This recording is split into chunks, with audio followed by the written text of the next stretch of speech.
சகோதரி விஜயலட்சுமி அவர்களே, நீங்க 2011 சீமான் அவர்கள் மீது பாலியல் புகார் கொடுத்தீங்க. அந்த புகார் எதுக்காக அதிமுக கவர்மெண்ட்ல அது கிடப்புல போட்டாங்கன்னு அதிமுக நட்பு வட்டாரத்துல நான் விசாரிக்கும் போது விஜயலட்சுமி அவர்கள் நிலையா இருக்க மாட்டாங்க, அவங்க புகாரை திரும்ப பெற்றிருப்பாங்க அப்படின்னு சொல்லிட்டு தான் சீமான் அவர்களுக்கு அந்த கவர்மெண்ட் ஃபேவரா போனாங்க. இப்போ 2023 நீங்க அதே போல புகார் கொடுக்கறதுக்கு வந்தீங்க. நாங்க கமிஷனர் ஆபீஸ்ல நம்ம புகார் கொடுத்தோம்.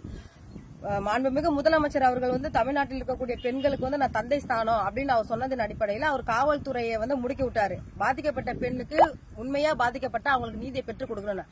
அதே போல காவல்துறை கடுமையா இது விசாரணையில ஈடுபட்டாங்க. அது எல்லாருக்குமே தெரியும். ஆனா திடீர்னு நீங்க என்ன பண்ணீங்கன்னா வலசரவாக்கம் போலீஸ் ஸ்டேஷன்ல போயிட்டு நீங்க புகாரை திரும்ப பெற்றீங்க. இப்ப திடீர்னு மறுபடியும் நேத்து இன்னைக்கு ஒரு வீடியோ போட்டிருக்கீங்க. இந்த விவகாரத்துல உச்ச நீதிமன்றத்தில் எனக்கு யாருமே பேசல, எனக்கு யாருமே ஆதரவா இல்ல, சீமானை வச்சு நீங்க உங்களை வச்சு எல்லாரும் அரசியல் பண்றாங்கன்ற அந்த அர்த்தத்துல தான் நீங்க இப்ப வீடியோ போட்டிருக்கீங்க. நீங்க ஏற்கனவே எனக்கு வீடியோ போட்டு தான் நீங்க வலசரவாக்கம் காவல் நிலையத்துல நீங்க புகாரை திரும்ப பெற்றீங்க. இப்ப 2 தினத்துக்கு முன்பாக தான் என்ன நீங்களே தொடர்பு கொண்டீங்க. அம்மா, நான் பேசுனதெல்லாம் வருத்தம் தெரிவிக்கிறேன், நீங்க மறந்துருங்க, எனக்கு நீங்க தான் உதவி செய்யணும்னு சொல்லிட்டு என்கிட்ட பேசுனீங்க. சரி, உங்களுக்கு உண்மையா நீங்க பாதிக்கப்பட்டிருக்கேன், உங்களுக்கு நான் நீதியை பெற்றுக் கொடுக்கணும், நான் சரிக்கா நான் உங்களுக்கு உதவி செய்யறேன் அப்படின்னு நான் சொன்னேன். சொல்லிட்டு நான் இப்போ சுப்ரீம் கோர்ட்ல உங்களுக்கு கேவி பெட்டிஷன் போறதுக்கு நான் லாயர்ஸ் எல்லாம் கன்சல்ட் பண்ணி அதுக்கான அரேஞ்ச்மெண்ட் பண்ணி வச்சிருக்கேன்.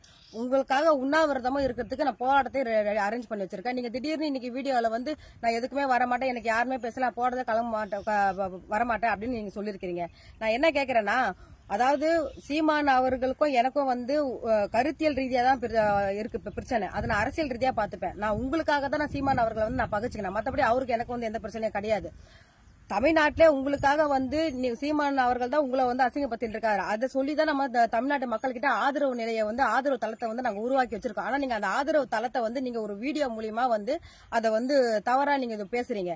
நீங்க இன்னைக்கு பேசின அந்த வீடியோக்கு நீங்க வருத்தம் தெரிவிங்க. நான் என்ன கேக்குறேன்னா, உங்களுக்கு என்ன வேணும்ன்றதை நீங்க ஓப்பனா நீங்க கேட்கலாமே. நீங்க ஓப்பனா உங்களுக்கு என்ன வேணும்னு நீங்க சொல்லுங்க. அதை விட்டுட்டு அவங்க ஹெல்ப் பண்ணல, இவங்க ஹெல்ப் பண்ணலன்னு உதவி செய்ய வரவங்களை உதாசீனப்படுத்தக்கூடாது.